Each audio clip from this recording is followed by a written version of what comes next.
Bom dia, meus irmãos e minhas irmãs. Vamos começar agora o programa Palavras de Vida da Arquidiocese do Rio de Janeiro. Um programa de entretenimento religioso de nossa arquidiocese que entra agora na sua casa. Olá, bom dia, Padre Arnaldo, e um bom dia a você que nos assiste em mais uma manhã de domingo aqui no programa oficial da Arquidiocese do Rio de Janeiro na TV Brasil. E antes de começar, eu quero te lembrar de fazer a sua inscrição no nosso canal oficial no YouTube, que aparece aí na sua tela. É só acessar youtube.com/Palavras de Vida TV Brasil. Lá você encontra todos os programas que já foram ao ar. Segue a gente, ative o sininho e receba todas as nossas atualizações. E vale lembrar que o Palavras de Vida também está no Instagram. Segue a gente no @palavrasdevida.arquirio e fique por dentro de tudo que acontece na produção do programa, nos bastidores e na igreja. Tá esperando o quê? Não perde tempo e nos acompanhe por lá. E agora nós vamos para o Vaticano acompanhar a catequese com o Papa Francisco.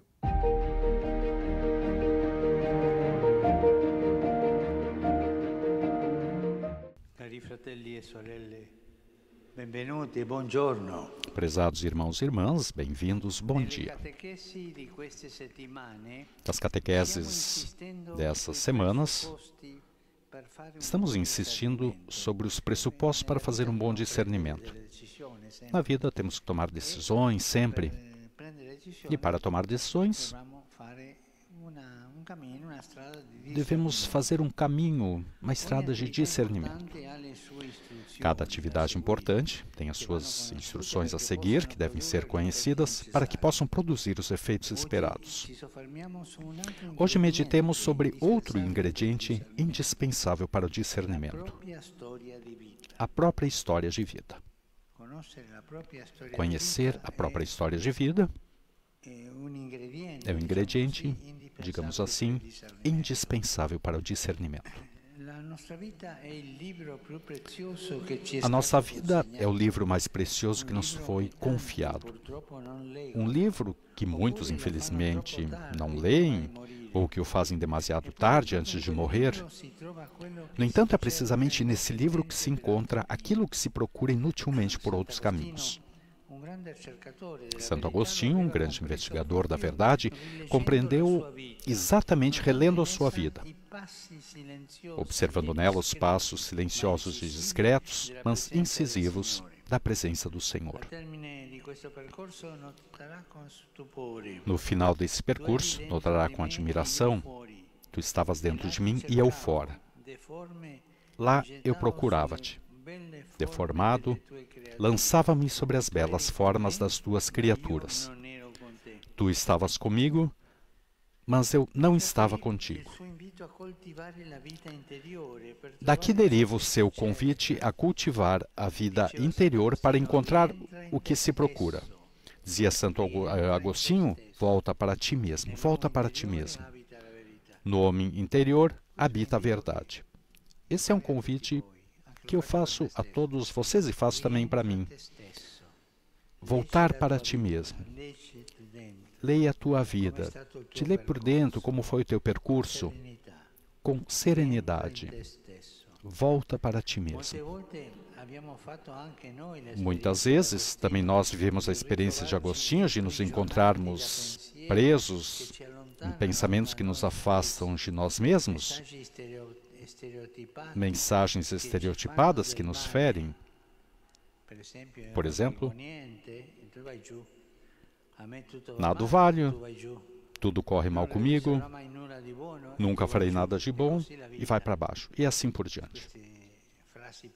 Essas frases pessimistas que nos colocam para baixo, nos enterram. Ler a própria história significa também reconhecer a presença desses elementos tóxicos, digamos assim. Mas para depois ampliar a trama da nossa narração, aprendendo a observar outras coisas, tornando-a mais rica, mais respeitadora da complexidade, conseguindo até captar os modos discretos como Deus age na nossa vida.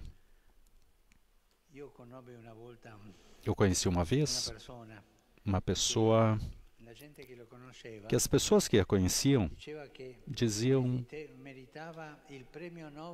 que ela merecia o Prêmio Nobel da Negatividade. Tudo era ruim, tudo.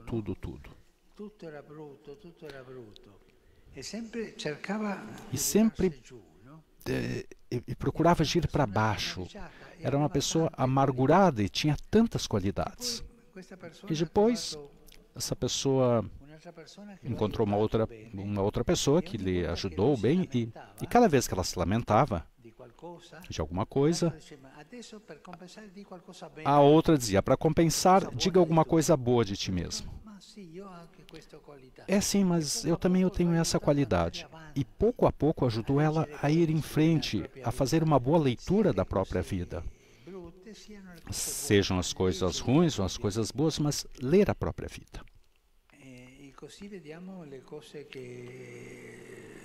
E assim vemos as coisas que não são boas, mas também as coisas boas que Deus semeia em nós. Vimos que o discernimento tem uma abordagem narrativa. Não se limita a ação pontual. Insere-a num contexto. De onde vem esse pensamento? Isso que eu sinto agora, de onde vem? Para onde me leva isso que eu estou pensando agora? Quando tive a ocasião de encontrar precedentemente,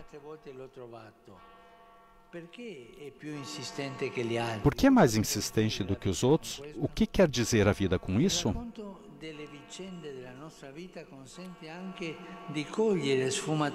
A narração das vicissitudes da nossa vida permite também compreender matizes, detalhes importantes que podem revelar-se ajudas valiosas até então ocultas, que ficaram escondidas. Por exemplo, uma leitura, um serviço, um encontro, à primeira vista considerados de pouca importância.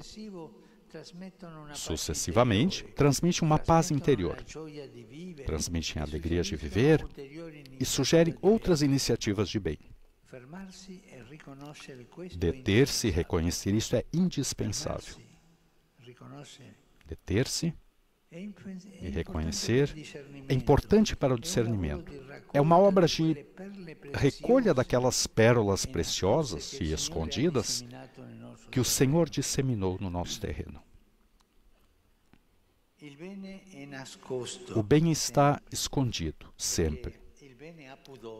Porque o bem tem pudor. Se esconde, é escondido, é silencioso. Requer uma escavação lenta e contínua. Pois o estilo de Deus é discreto. Agrada a Deus andar escondido, com discrição. Ele não se impõe. É como o ar que respiramos, não o vemos, mas faz-nos viver e só nos damos conta dele quando nos falta.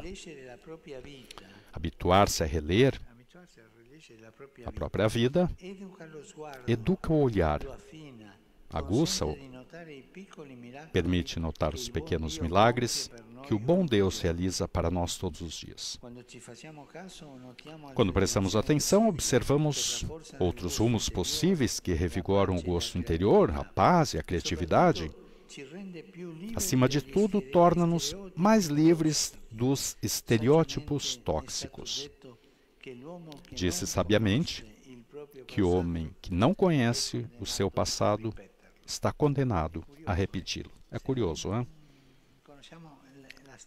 Se não conhecemos o caminho percorrido, acabamos repetindo sempre a mesma coisa. Somos circulares, não? E uma pessoa que caminha circularmente nunca vai em frente, nunca. Não tem um caminho. É como o cachorro que morde o próprio rabo, está sempre girando, sempre assim. Podemos perguntar-nos: já contei a alguém a minha vida? Essa é uma experiência muito boa dos noivos, do casal. Um para outro conta a sua própria vida, os namorados. Trata-se de uma das formas de comunicação mais belas e íntimas. Ela permite-nos descobrir coisas até então desconhecidas. Pequenas e simples, mas, como diz o Evangelho, é precisamente das pequenas coisas que nascem as grandes. Também a vida dos santos constitui uma ajuda preciosa para reconhecer o estilo de Deus na própria vida.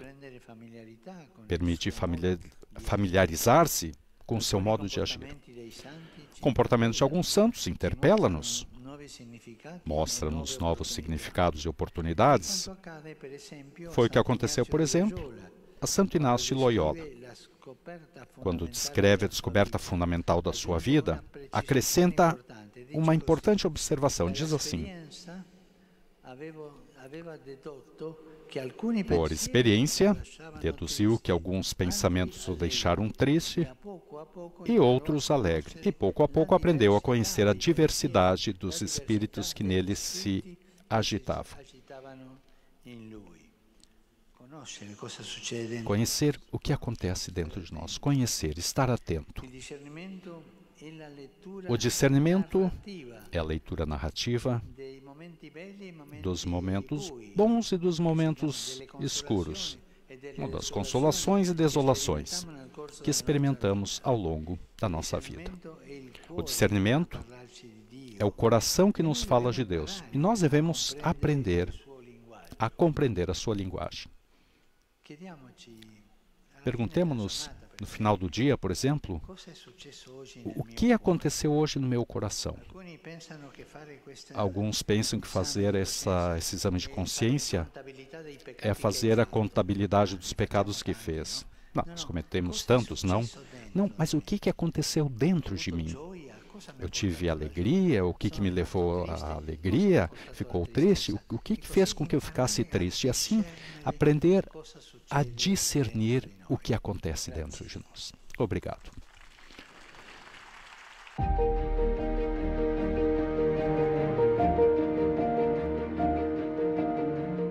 E nós continuamos no Vaticano com a nossa correspondente Bianca Fracalvieri, que traz as últimas informações direto da Praça de São Pedro. Olá, Vinícius. Pois é, sínodo e sinodalidade são palavras que cada vez mais fazem parte do nosso vocabulário. Exatamente uma semana atrás, o Papa anunciou novas datas para a Assembleia Geral dos Bispos. Os frutos do processo sinodal iniciado são muitos, disse Francisco, mas para que eles atinjam a maturidade plena, é necessário não ter pressa. Portanto, o Papa decidiu que a Assembleia Sinodal será realizada em 2 sessões. A primeira em outubro de 2023 e a segunda em outubro de 2024, prolongando assim o processo de 1 ano em relação ao estabelecido. Mas, afinal, o que é o Sínodo? Quem responde é o próprio Papa Francisco, numa audiência nos dias passados aqui no Vaticano. Il Sinodo non è un Parlamento, sia chiaro, è un'altra cosa. Perché non è un Parlamento? Perché il personaggio più importante del Sinodo è lo Spirito Santo. Noi parliamo, ma non è un Parlamento. Il Sinodo è un momento di grazia, è un processo guidato dallo Spirito che fa nuove tutte le cose, che ci libera dalla mondanità, dalle nostre chiusure, dai nostri schemi pastorali ripetitivi e dalla paura. Ci chiama a interrogarci su ciò che Dio vuole dirci in questo tempo, oggi, e sulla direzione nella quale desidera condurci. Oggi Dio chi mi dice? Oggi, non ieri, oggi. Non essere indietrista, no? Andare un po' indietro dal ieri, no, oggi, guardando il futuro. Outra notícia que repercutiu foi a devolução de 3 antigas múmias que estavam nos museus vaticanos ao Peru. Elas tinham sido doadas ao Museu Etnológico Anima Mundi em 1925. Há um projeto para repatriar os restos humanos presentes no museu por não serem mais considerados obras de arte ou itens de colecionador. Um passo a mais no respeito pela identidade de cada povo e cultura, como pede o Papa Francisco. Do Vaticano, Bianca Fracalvieri para o programa Palavras de Vida. Obrigado, Bianca. Na semana que vem a gente volta com mais informações diretamente de Roma.